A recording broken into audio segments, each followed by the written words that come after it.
Ouvrons maintenant notre série Exodus. L'Italie, championne du monde de l'accueil, plus si sûre. Après avoir sauvé l'honneur de l'Europe en Méditerranée, Rome serait plutôt en mode rétropédalage. D'après un récent sondage, 65% des Italiens estiment qu'il y a trop d'immigrés dans la botte et plus d'1 sur 2 souhaitent maintenant la fermeture des frontières. À quelques mois des prochaines élections, le gouvernement a entendu le message. Il a mis au pas les ONG chargées des sauvetages de migrants en mer. Pire, le ministre italien de l'Intérieur aurait même négocié avec les trafiquants libyens pour endiguer le flux de migrants. Barrage flottant, c'est une enquête de Marc Garmirian.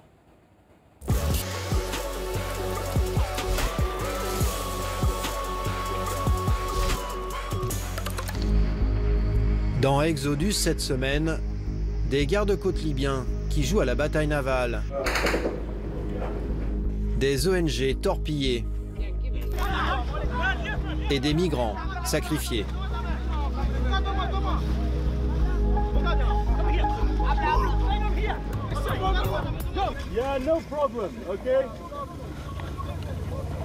Eh les gars, coupez votre moteur s'il vous plaît.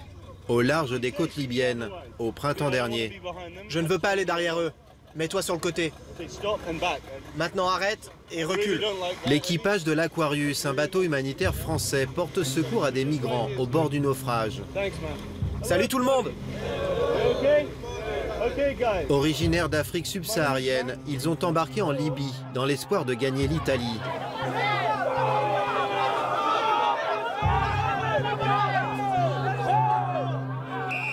En 2 ans, les ONG ont sauvé dans cette zone près de 100 000 personnes. Et c'est devenu un problème, car les rescapés sont tous débarqués en Sicile. Dépassées, les autorités italiennes reprochent aux humanitaires d'encourager les flux migratoires. En avril, le procureur général de Sicile déclare la guerre aux sauveteurs. Il les accuse de complicité avec les passeurs. Certains navires de sauvetage entrent dans les eaux libyennes. D'autres organisations humanitaires débranchent la balise GPS de leurs bateaux pour ne pas être localisés. Il y a même des ONG qui reçoivent des appels de passeurs libyens dans lesquels on leur dit « On est en train de mettre des bateaux à l'eau, intervenez ». Le premier bateau humanitaire à trinquer est allemand, c'est le Juventa. Au milieu de l'été, la police italienne l'intercepte et le séquestre sur le port de Catane, dans l'est de la Sicile. L'opération est surmédiatisée. L'avocat de l'ONG nous montre les images sur lesquelles repose l'accusation. On y voit des passeurs libyens reprendre leurs moteurs sur les embarcations chargées de migrants. Des moteurs qu'ils pourraient réutiliser pour organiser d'autres passages vers l'Italie. Pour le procureur, l'équipage du Juventa aurait dû intervenir. Mais les passeurs sont souvent armés. L'ONG considère que ce n'est pas à elle de faire la police. Une nouvelle forme de délit apparaît pour la première fois dans le droit italien, le délit humanitaire. C'est ça qui est fou dans cette affaire. On parle de gens qui sont allés porter secours en mer, qui ont sauvé des milliers de migrants. C'est malheureux. Mais on assiste à une politique de criminalisation des ONG. Et je pèse mes mots.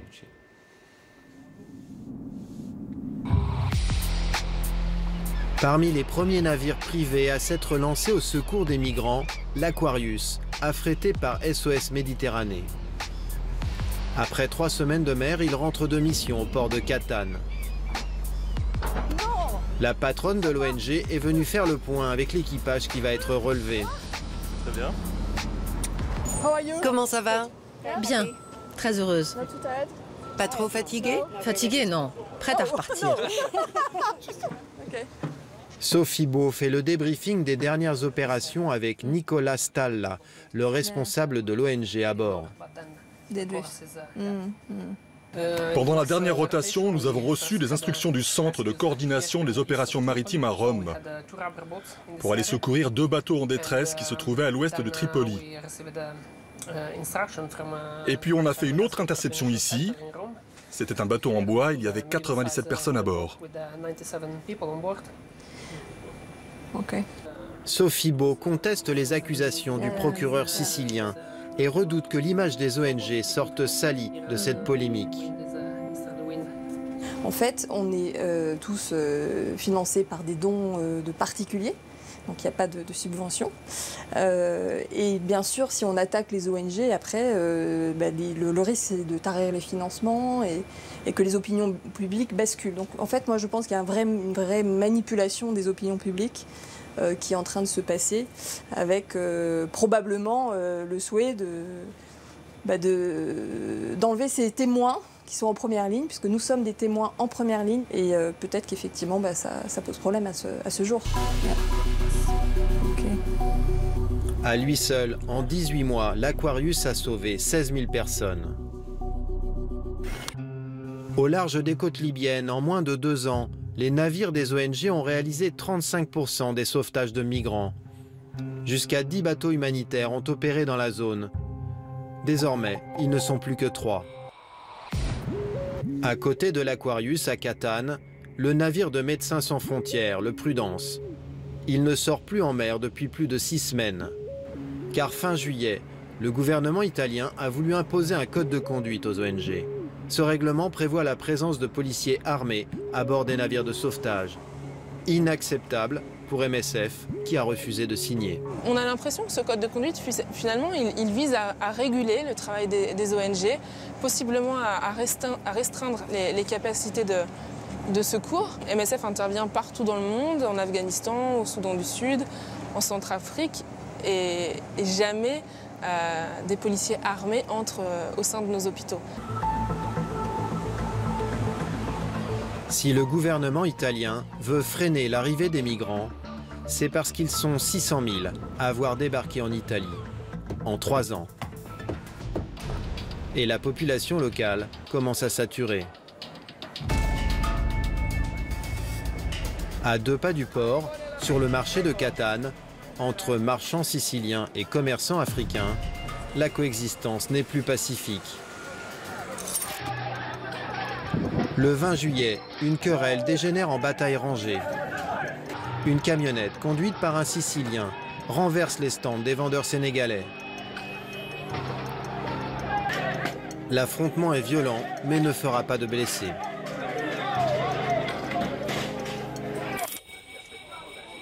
Patron de ce stand de vêtements, Salvatore était en première ligne.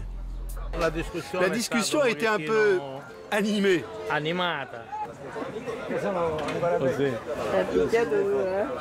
On a reçu des coups, mais on en a donné aussi. C'était une belle bagarre. Le départ du conflit, c'est qu'ils sont devenus très envahissants. Parce qu'eux, ils vendent des marchandises illicites. Côté sénégalais, les marchands font profil bas. Quels sont les problèmes avec les autres commerçants? Non. Il n'y a aucun problème avec les autres commerçants. Aucun problème.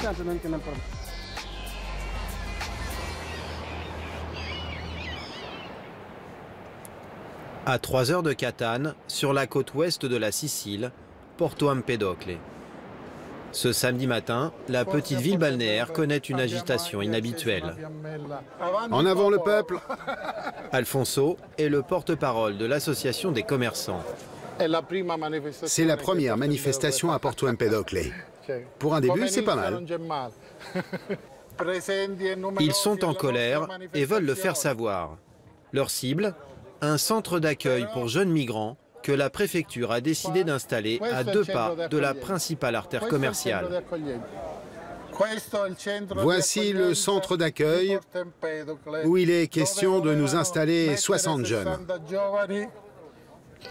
À Porto Empedocle, on est pourtant loin de l'invasion. La ville ne compte que 200 migrants pour 17 000 habitants. Ce n'est pas à l'Italie d'assumer seule l'accueil des migrants. Tout le monde en Europe doit prendre sa part du fardeau. Cette charge doit être répartie entre tous les pays. Les manifestants ont le soutien de la maire du village, élue sous l'étiquette du mouvement 5 étoiles, un de ces partis populistes qui ont le vent en poupe dans toute l'Italie. On doit déjà trouver du travail pour nous. Ça ne sert à rien qu'ils viennent si on n'a pas de boulot à leur offrir.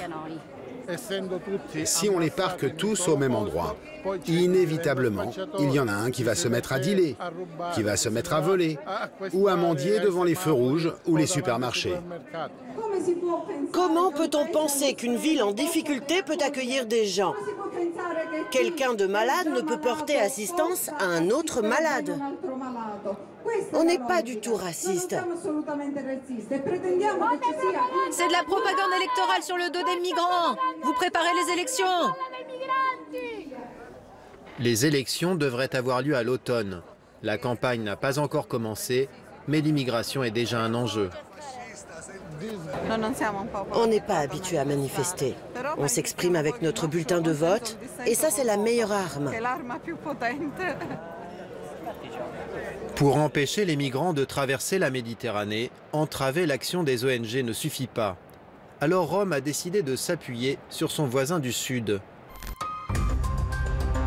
Avec le soutien financier de l'Europe, l'Italie a déjà formé 130 gardes-côtes libyens.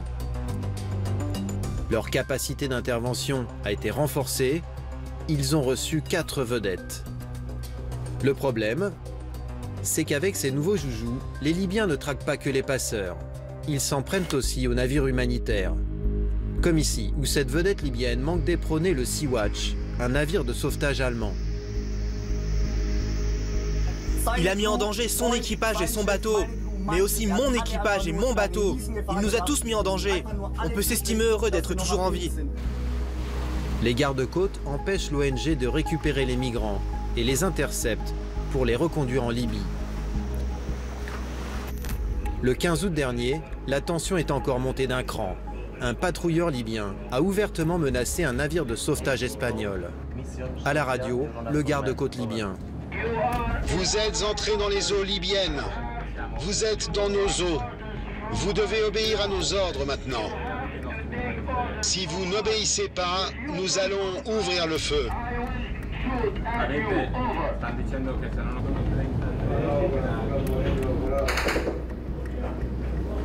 Putain, il nous tire dessus! À bord du navire espagnol, c'est Ricardo qui dirigeait les opérations ce jour-là.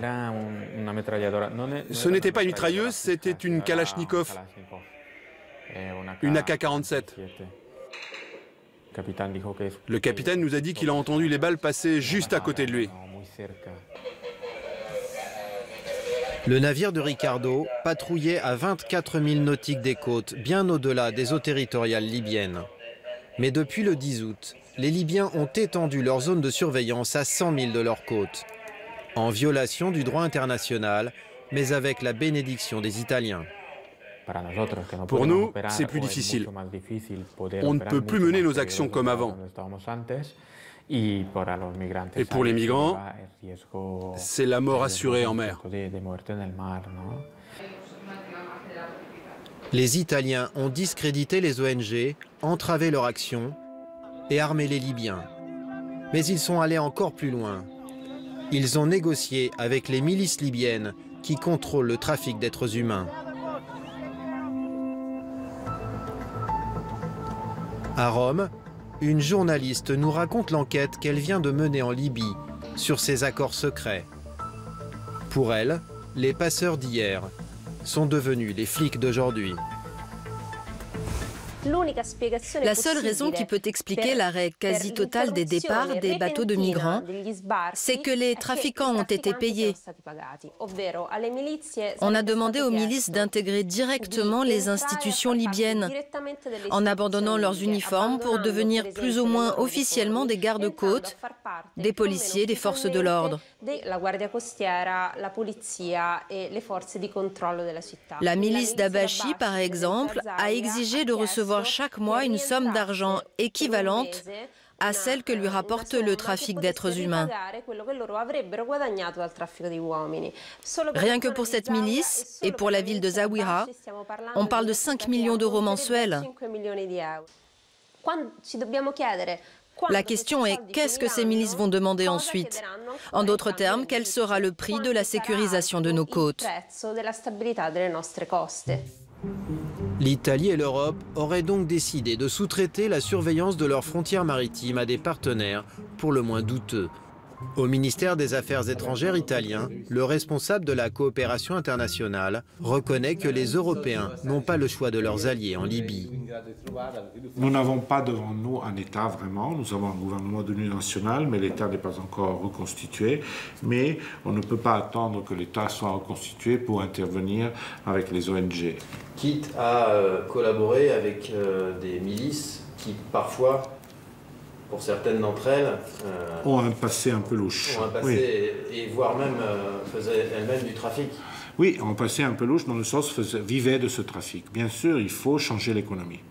Il faut être pragmatique et leur expliquer qu'il y a une autre manière de gagner son pain et de gagner sa vie et d'être un acteur. Et donc, de la reconstruction nationale libyenne, on ne peut pas continuer à vivre de trafic. Seulement voilà, le trafic se porte bien. Lorsqu'ils sont ramenés à terre par les gardes-côtes, les migrants sont enfermés dans des camps, comme celui-ci. Des prisons gérées par les mêmes milices qui contrôlent le trafic d'êtres humains. Ils sont plusieurs centaines de milliers détenus ainsi en Libye. Leur seul espoir d'en sortir, payer une rançon. Renvoyer les migrants dans un pays qui ne peut absolument pas garantir leurs droits, c'est les condamner à l'enfer. Ils vont vivre là, emprisonnés 24 heures sur 24. Là-dedans, des lieux où les droits de l'homme sont bafoués.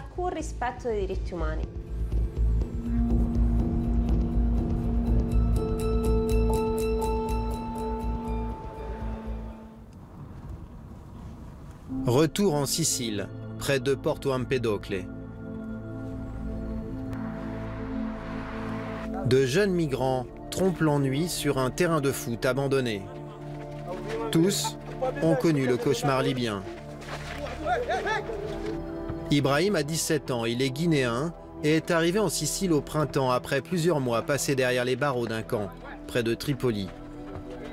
Moi, quand on me demande de vivre en Libye, je préfère de me lancer 1000 fois dans l'eau. Ça fait peur quand même, mais la vie de Libye, c'est terrible encore. Les Noirs, on les cherche là-bas comme des diamants. Quand on te chope là, il y a des prisons là. Peut-être il y a des prisons là-bas qui ne sont pas officielles. Les organisations ne savent pas, tu vois. Un Libyen peut construire une maison. Dans sa maison, il y a une prison là-bas. Il torture les gens. Il n'a pas demandé suffisamment à donner aux personnes. Mais c'était vraiment horrible. Parce que j'ai même des amis dans la prison qui ont perdu leur vie. Parce qu'ils ne mangeaient pas, la malnutrition, ils ne mangeaient même pas. On les frappait aussi tout le temps. Pour Amnesty International, c'est une certitude. Des crimes contre l'humanité sont commis dans les centres de détention libyens. Rome aurait donc pactisé avec le diable. Se fier à des gens infréquentables pour empêcher les départs des migrants peut être efficace à court terme, en montrant que les arrivées de bateaux diminuent. Ça peut payer au niveau électoral. Mais en plus du coût humain très élevé, je pense que ce ne sera pas efficace. Il y aura de nouvelles routes pour de nouveaux départs, avec de nouveaux passeurs. Et ce sera encore plus chaotique. La preuve, sur cette plage près de Porto Empedocle. De mémoire de Siciliens, on n'avait jamais vu ça. Début septembre, des bateaux, cette fois venus de Tunisie, s'échouent en plein jour. Et des dizaines de migrants fuient en courant sous les yeux ébahis des vacanciers.